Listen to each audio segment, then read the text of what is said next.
AI is a magic tool, being able to literally hold your camera up to the building and find out all the history behind that building. There's some mistakes that appear to be unfixable. How would you say that people should go about dealing with that? It's incredibly rare that you're going to have a problem as unfixable. How did you as a woman come up or rise up? I actually started to really enjoy it. Young professionals often misunderstand about making real impact in our careers. I think they kind of feel that it's really all about getting through the exams. I failed one of the trademark exams, which was a good thing. What is your personal code for leading with influence?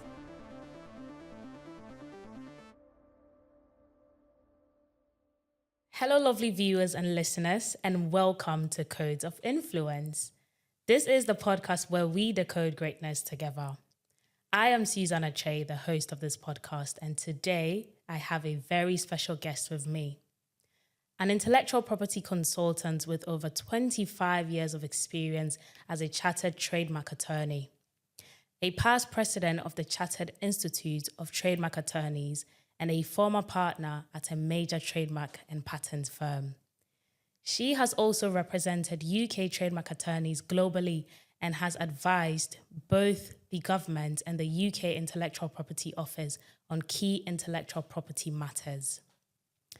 She has also been recognized in the World Trademark Review 1000 for her expertise in international brand protection and for her talent in resolving disputes. Today, I am thrilled to have here with me Tania Clark to share her insights, experiences, and lessons from a truly remarkable career.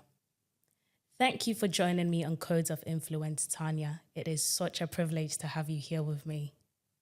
Thank you, Susanna. I don't quite recognise myself in that amazing introduction, but delighted to be here. So thank you. I think you have such an impressive CV. And beyond your CV, just to kind of delve into things, who would you say Tania Clark is? Ooh, difficult one.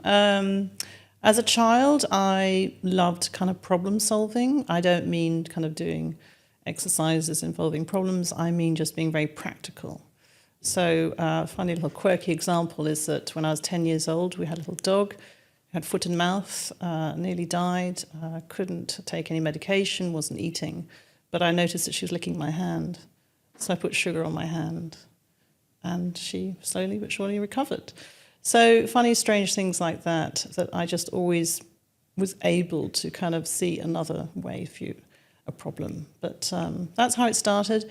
I was also the daughter of a barrister, actually a county court judge, so he introduced me to the law.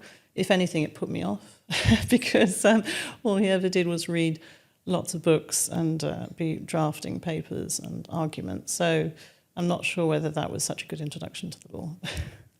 I think that was perfect. Would you say that your creative problem-solving skills is what actually led you to pursue a career in law? Can you kind of talk about what led you to pursue a career in the legal industry? Yes, I think that what I enjoyed about it most was the fact that you're dealing with clients on a daily basis. They're always coming to you with a problem, because that's why you're there.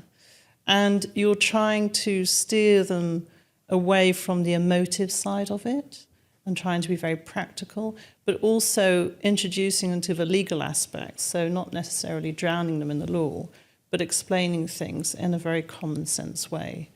So I think that aspect is what I enjoy the most. Intellectual property per se, particularly trademarks, you have to be very, very kind of up to the minute with what's going on. It's all about brands. So the best thing is to walk around a supermarket or go on the tube, to be frank, or maybe watch lots of TV. But it's a kind of very niche aspect of the law, but it kind of brings together all the different aspects that I love the most, particularly the international side, which we can go on to later. And what sort of drew you to intellectual property? Well, I actually studied law. I did English law and French law, so I did it at Birmingham University, and then I did a postgrad. And when you do a postgrad, you could choose 4 subjects, and one of them was IP. So that was when I got my first introduction to IP, and just got bitten by the bug, to be frank.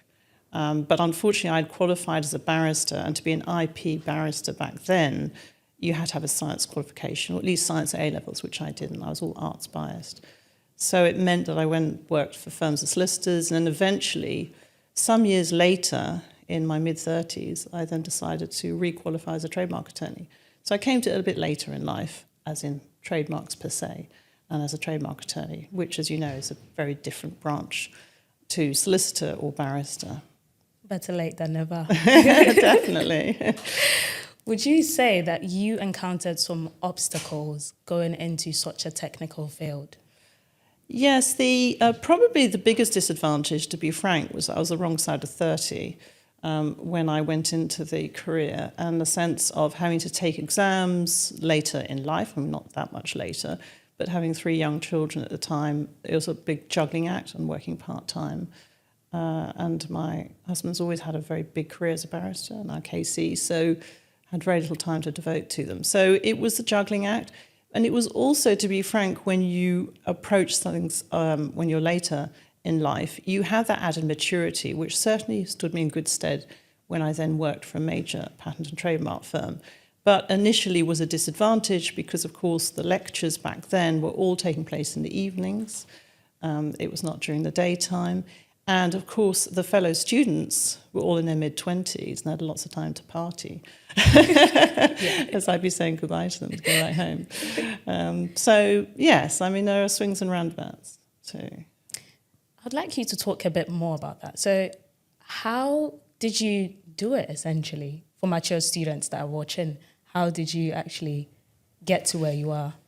I think you have to be quite determined because a lot of people are going to put you off. And I had that time after time, whether it was women bosses or male bosses, it didn't really matter. I think that I've encountered a lot of people trying to be obstructive rather than encouraging, which is one reason I always wanted to make sure that I encouraged everybody around me, regardless. I think it doesn't matter if it's a man or a woman, because it isn't easy. It's not an easy career to go into, whichever side of the law you choose. It's very, very time-consuming and takes a lot out of you. So I think just sheer determination and not taking no for an answer. That's a great point. That's a great point. So let's kind of delve into building your expertise and how you broke through in the industry. How did you go about building your credibility and expertise in intellectual property at the earlier stages of your career? Well, I was fortunate in the sense that I failed one of the trademark exams, which was a good thing because that setback made me much more determined. I then also appreciated that getting into that career was not as easy as it looked. It was actually probably the highest failure rate in that paper, not that was an excuse. But the irony of ironies is I then became an examiner for that very same paper. So potentially I could have had my revenge, but I didn't. But I did see the complexities in trying to set papers and decipher people's writing. So being an examiner and getting involved with CITMA through that route was probably very useful. Getting to know people in the profession, hearing, what the problems are, and realizing that you're not alone. You tend to feel when you're within a firm that you're a bit isolated and that whatever's happening to you is only happening to you and maybe it's personal, but it isn't. And the sooner that you get out there and talk to other people in the profession, and that's what I love the most about Chartered Institute of Trademark Attorneys. We are very good at organising, whether it's social events or lectures, talks, breakfast, chats, whatever, webinars. So, and it's all about getting people together, getting them chatting, sharing experiences. I love that you actually mentioned that you failed an exam, because as a person in the legal industry as well, even looking at the SQEs and the bar course exams, which are incredibly hard to pass, a lot of students I know, a lot of peers have actually not passed some of the exams, and then it tends to knock down your confidence. So how did you overcome that, failing that exam? So I found that one of the biggest disadvantages I had is that the thing with the trademark exams is that you work whilst you're taking the exams, and it takes about 4 years, sometimes 5 years to actually get to the end of the exams. But the whole idea is although they're based on the law, they're quite practical. if you're working part-time, you only have part-time experience, not full-time. And that was one of the problems I felt. So I reached out to other more senior women within the firm that I was at, and one of them agreed to give me some tutorials. She never charged me, and she was happy to do it, just to kind of help me to explain some of the practical aspects which I wasn't seeing on a day-to-day basis. It's also going to your boss, whoever that may be, and actually clamoring for the fact that you need broader experience. There should be some kind of career guidelines as to what you should have achieved by various stages. So that kind of helps for you to realise that if you're only doing, for example, UK trademark work and not EU or not something else, then you need to be asking for those files. So would you say reaching out to that senior person or people is kind of what helped you to, excel and definitely. I couldn't have done it without that person's help, to be frank. And I was very conscious of that later on, and always I tried to encourage people always to kind of do the same with me, whether it's not necessarily even mentoring in a kind of formal way, but just asking for advice on anything and everything, because I might not know the answer, but if I can share experiences, then it's brilliant. What personal habits or internal codes have you lived by over the years that has given you an edge in your career? Well, my background academically was quite different to most people. I went to a French school in London, so I'm completely in tune with the European approach, and I speak French and Spanish. But it was a huge disadvantage at the bar because I was surrounded by people who had a very British education, knew everything about British history and geography, which I didn't, unfortunately. So whereas when I went into the trademark field, it was actually a huge bonus because you do a certain amount of travelling, you're mixing with attorneys from all over the world, and I could, understand their approach so much more readily because I had a very international outlook. The French lycée has students from all over the world, and also all religions, all types of people, and also all socioeconomic backgrounds, which is also unusual because there's a private school for non-French people and a non-fee-paying school for French people. So that was, I think that start in life helped me a lot, and I wasn't really aware of it or whether that would be an advantage until I became a trademark attorney. Interesting. Tu parles français? Oui. Good, very good. So can you share a moment that you had to choose courage over comfort? Perhaps a time where you had to navigate a setback or a mistake and how you ultimately grew from it? Yes, I think that one thing you have to acknowledge especially once you become more senior, is that there are always going to be mistakes made, hopefully not so much by yourself, but certainly by people within the team. And the most important thing is to deal with that mistake quickly so that it doesn't bruise, so it doesn't become something bigger, and to make sure that you put in place the necessary process so it doesn't happen again, which is much easier than it sounds. So when you're dealing with a team, you're dealing with different personalities, and everyone has their strengths and weaknesses. And until you gauge, which they are and how they're going to be working together, it's quite difficult. And also, obviously, when COVID hit, the stresses of that affected people differently. Definitely. There are some mistakes that appear to be unfixable. How would you say that people should go about dealing with that, especially someone who's junior coming up in the profession? It's incredibly rare that you're going to have a problem as unfixable. There's going to be a decision which is appealable. There's going to be another way of bringing a second set of proceedings if necessary, which are going to come to the same result. There's going to be cost involved, and that's something you're going to have to be upfront with the client about, or potentially with the firm, if there's potential of a negligence suit. But the one thing I've always said is that it's much easier to nip it in the bud sooner. And so the last thing, I did have a paralegal at one stage who had a great habit of basically hiding issues, problems in a stack of files.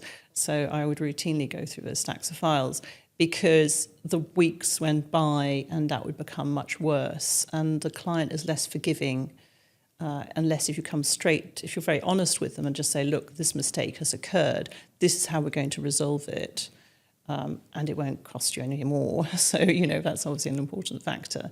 If it's a kind of missed deadline, which obviously does occur, you need to understand why that's happened, which in one instance was due to an IT problem, but I suspect it was also the input of the data as well. So then you need to reanalyze. You need to go through things really from the very beginning and talk to everybody involved. But the most important thing is to just be as honest as you can with the client. That's great advice. It's easier said than done, but that is great advice, definitely. Yes, I think clients appreciate it. And the one thing I always did with clients is that I was always very honest also about my limited knowledge or ability, in the sense that very often I would say to them, you know what, I think let's get my other colleagues' views on this. Why don't we reach out to a specialist, barrister, solicitor, whatever, somebody who's very niche in that field? Or I need extra time to do some research on this point. I don't know the answer here and now. You have lots of conferences, as you know, with meetings with clients, especially review meetings, which I always enjoyed, because you'd always have some clients, especially if they owned their business, that would put you on the spot deliberately. And always ask you about a point which you hadn't looked up in advance, something about one of their files or their matters. And sometimes you just have to say, really sorry, but I'm going to have to get back to you. But if you could at least explain why it was that you hadn't actually done the research on that point. But usually with those kind of clients, I would have over-prepped for the meeting because I knew that I was going to be put on the spot. The owners of the businesses are always the trickiest, not the in-house lawyers. I dealt a lot with in-house lawyers, but I always found it's the owners, because obviously it's their money. That's an interesting perspective. It actually reminds me of something that some practitioners have told me, which is say yes and then figure it out later. What do you think about that? Say yes. I mean, saying yes can be problematic if it's something which effectively you're not able to provide. Somebody wants you to do some weird and wonderful accounting, which is often what you're asked in when you actually try and go and seek new work, new clients. They're going to ask for particular ways of doing things, which sometimes your firm isn't capable of doing.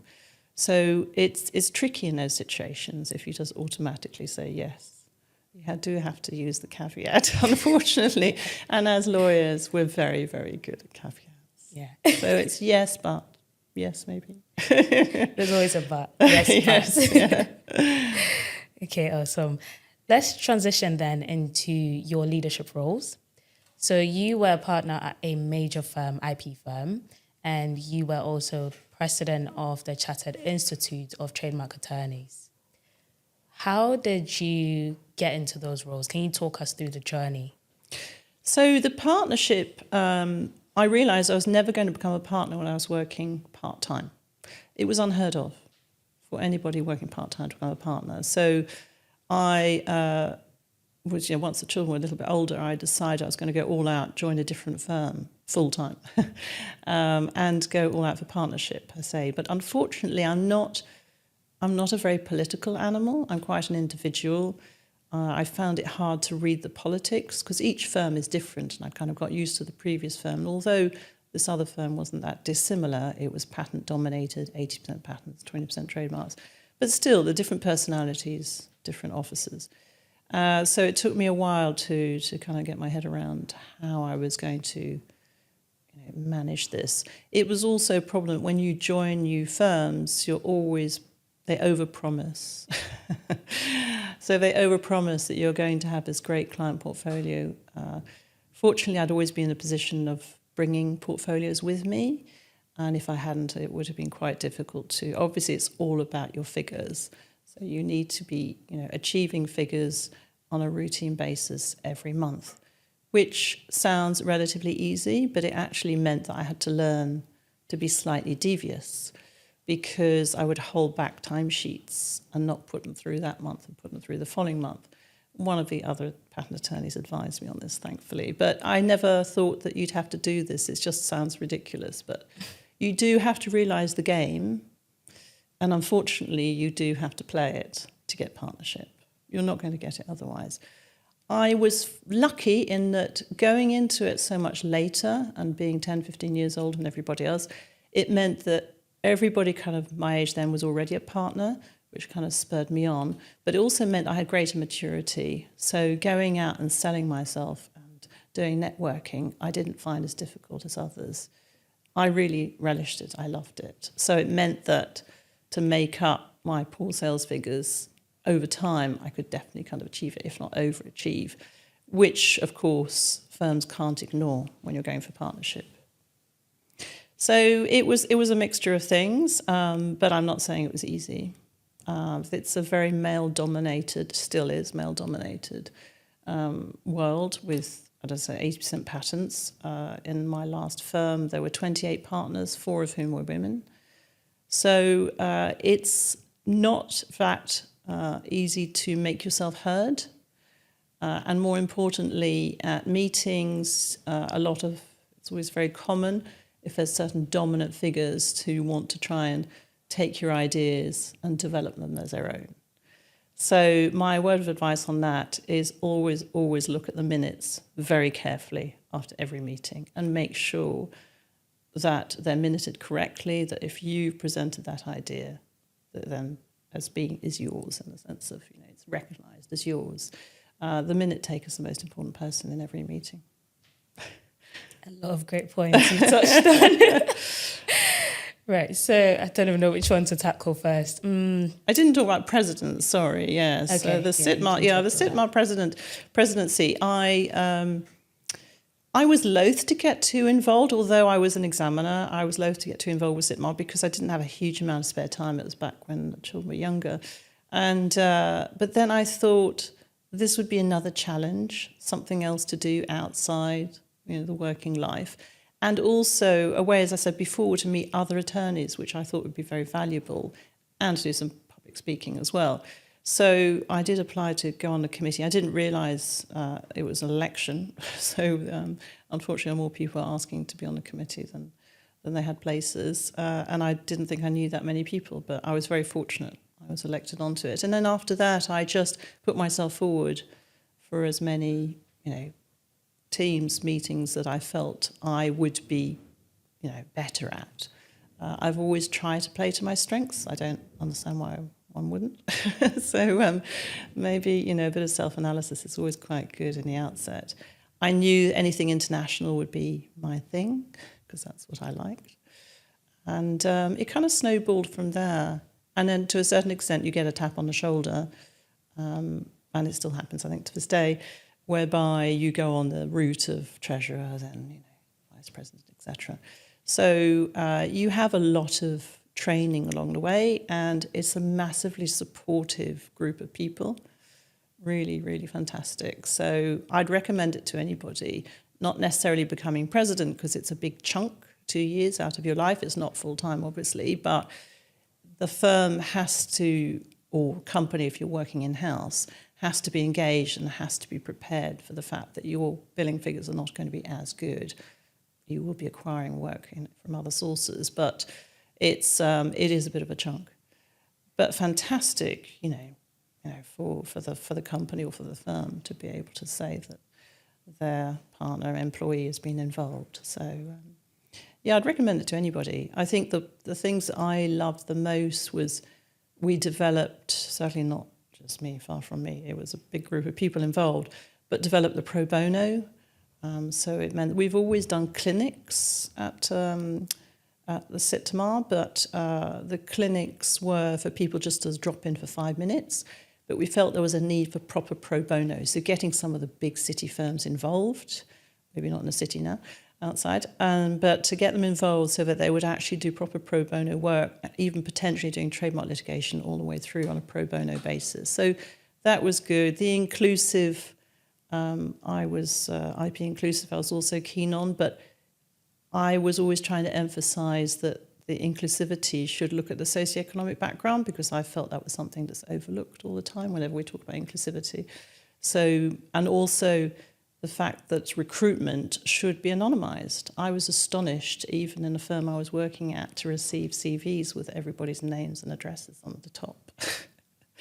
Quite shocking, really. So, and whatever you do, you think you're not going to be prejudiced in the sense of have some idea of the person who's going to walk through the door, but you do. Definitely. If you've read that. So, yeah, I think it's a very basic thing, but it's something that a lot of companies forget to do. So. That's great. I like that you actually mentioned that, because it is a problem today that, you know, a lot of organizations do preach about inclusivity, but then when it comes to it, there's actually biases in the recruitment process. So I actually like that you touched on that. Just going back to an earlier point that you mentioned, you talked about the industry being male-dominated. How did you, as a woman, come up or rise up?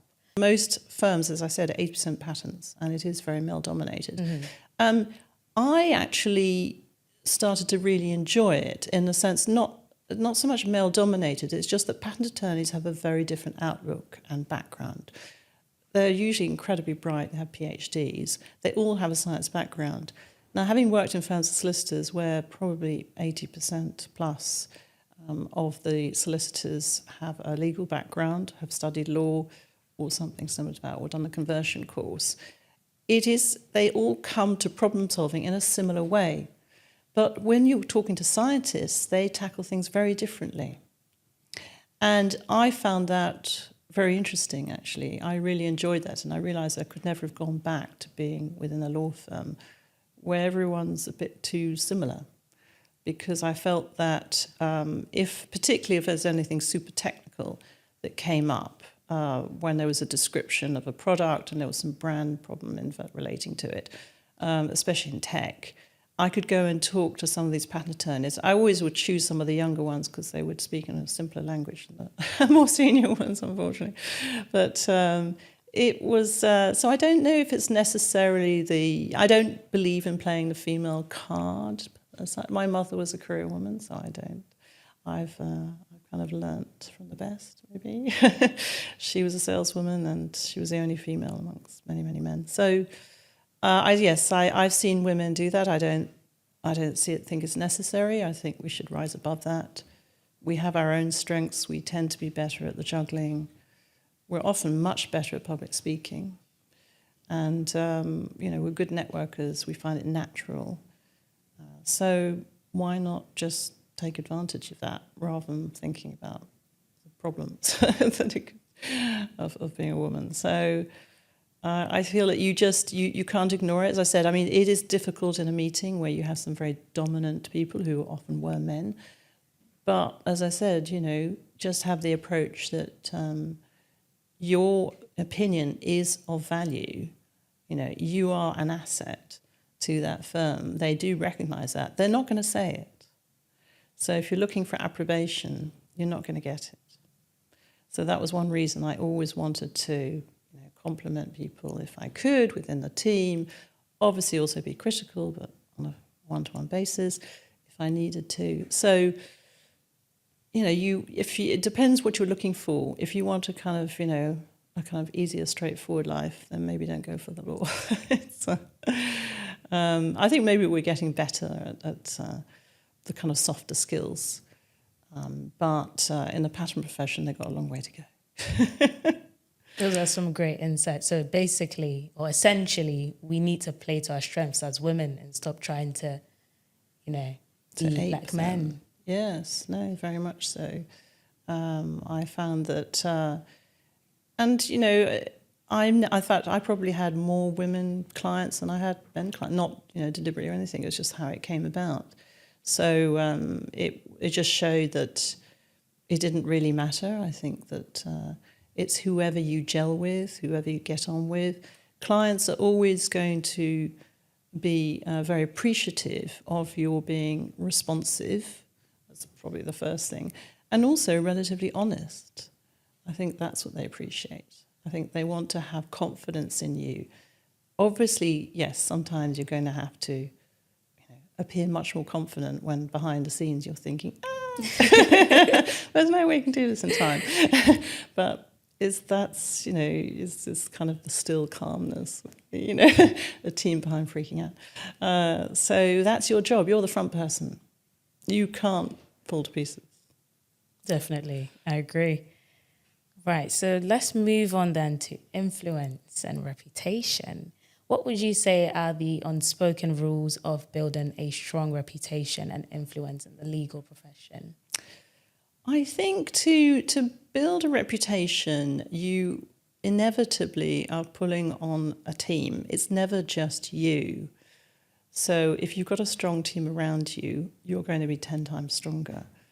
But to have a good team, you have to go back, as I said before, to analysing what are your strengths, what are your weaknesses. You don't want mini-me's within your team. You never recruit mini-me's. Why on earth do you want another one of myself? But that's certainly not what I would have wanted.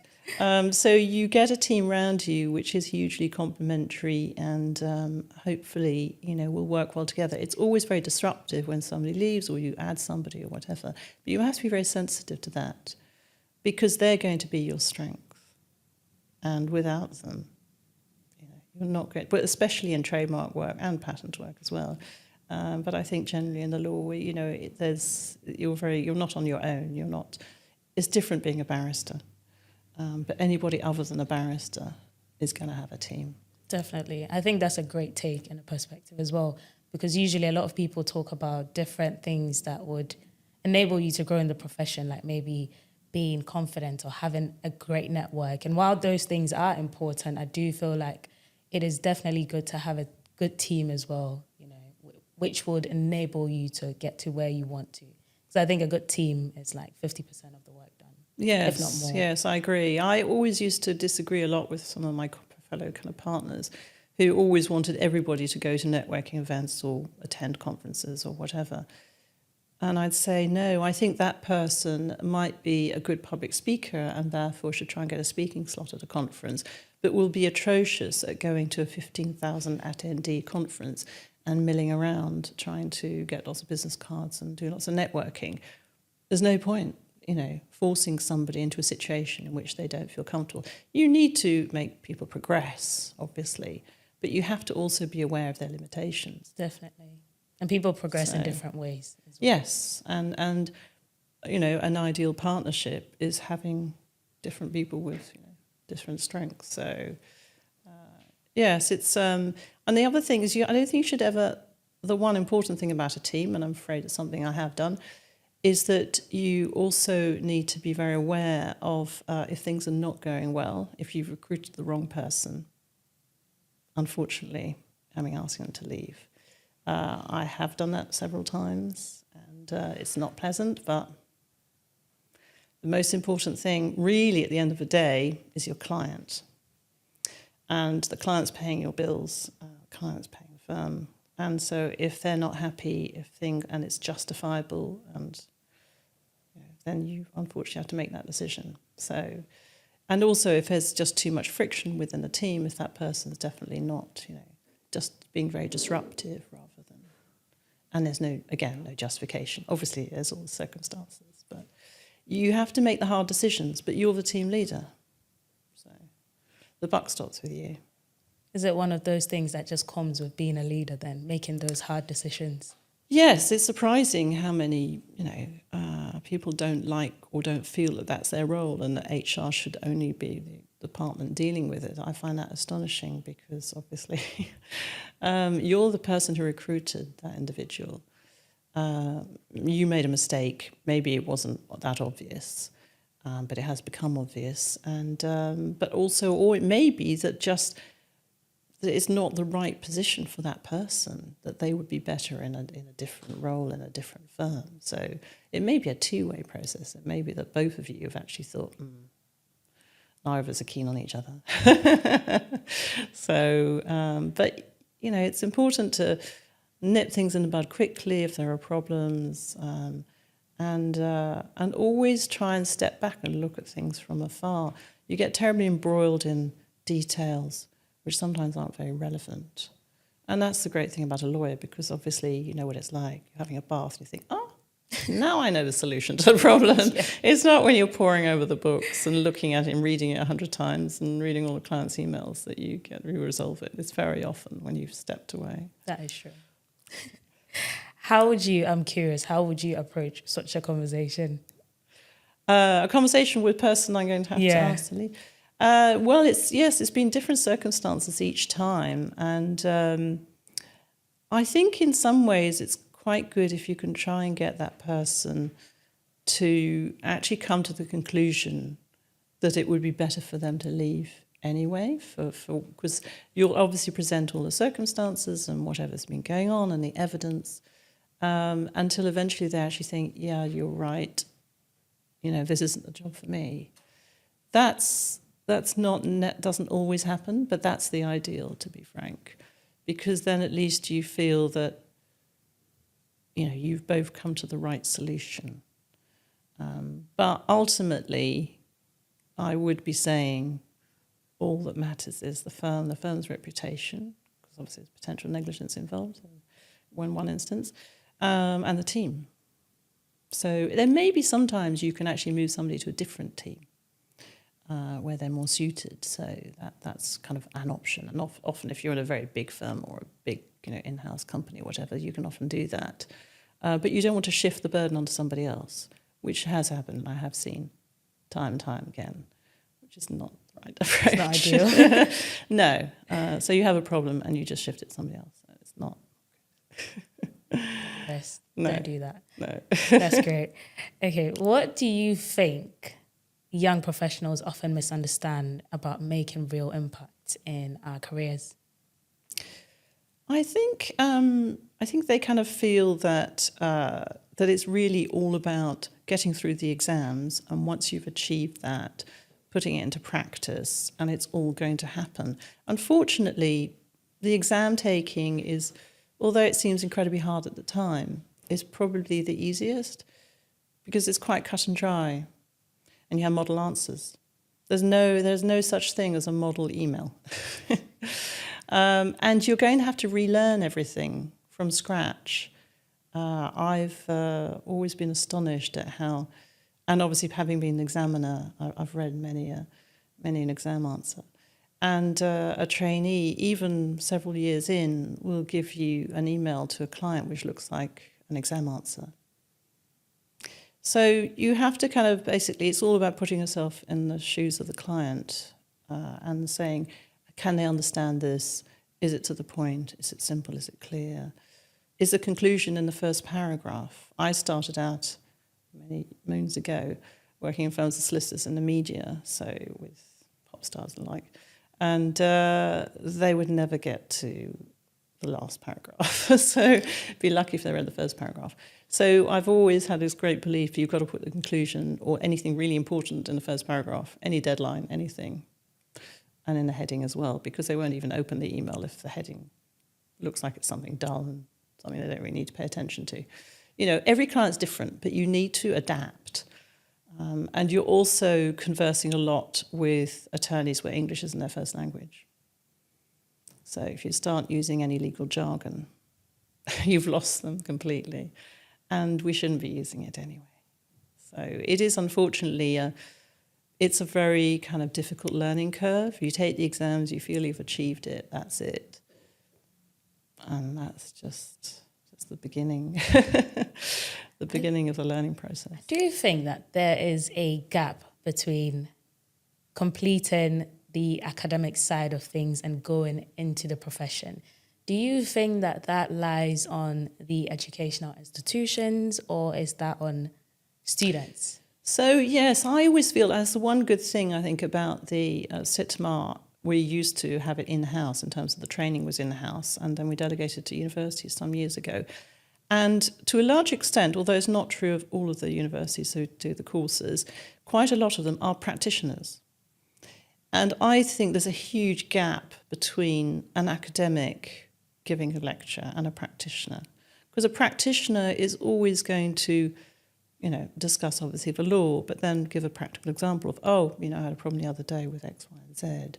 And it comes alive, and then you're more likely to remember it and also understand it. because otherwise it seems kind of dry. You'll just trot out the relevant sections, but you're not really applying it. And the problem solving, because the trademark exams are very into problem solving, and obviously that's why we have the exams as you're working at the same time. So you should be practicing during the day, and then when you get to the lectures and tutorials in the evenings or days or weekends, you've already got some experience. And the thing about trademarks is you learn a lot from the paralegals, because a lot of them are professional paralegals in the sense they've taken the exams, and that's all they've done for decades. And they'll know more about the practical aspect of trademarks than any partner. So you definitely need to learn a lot from them. So I think that it's, yes, I think it's different for solicitors because you take the exams and then you start working. But you do have the advantages of the training contracts, different periods being sent in different departments.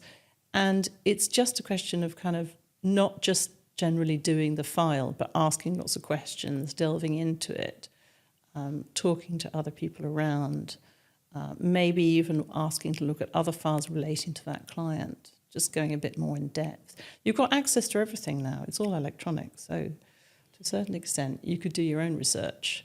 And it's worth putting in those extra few hours because you'll enjoy it more and you'll benefit more from the actual training that you're doing within that department. And you'll certainly impress your boss as well. Definitely.